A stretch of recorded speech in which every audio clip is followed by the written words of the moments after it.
In today's video, I am going to teach you how to delete cookies on Google Chrome. Vertical bar, how to clear cache and cookies in Chrome. To begin, open Google Chrome on your computer. Make sure the browser is fully open so you can access the menu options at the top right corner of the window. If Chrome is already open, you are ready to move on.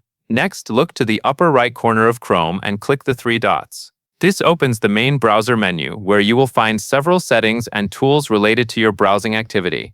Take your time here and make sure you are clicking the correct icon, since this is where many important Chrome options are located. From that menu, select Delete Browsing Data. When you click it, Chrome will open the Browsing Data window, where you can manage the information stored by the browser.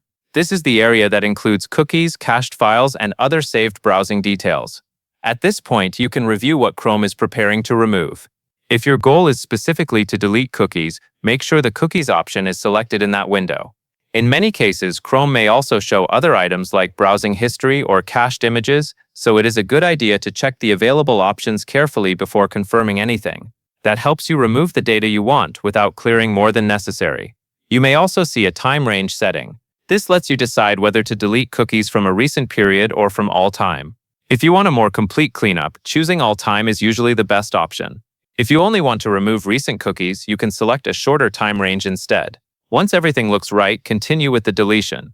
Chrome will remove the selected cookie data, and this may sign you out of some websites. That is normal because cookies often store login sessions and site preferences.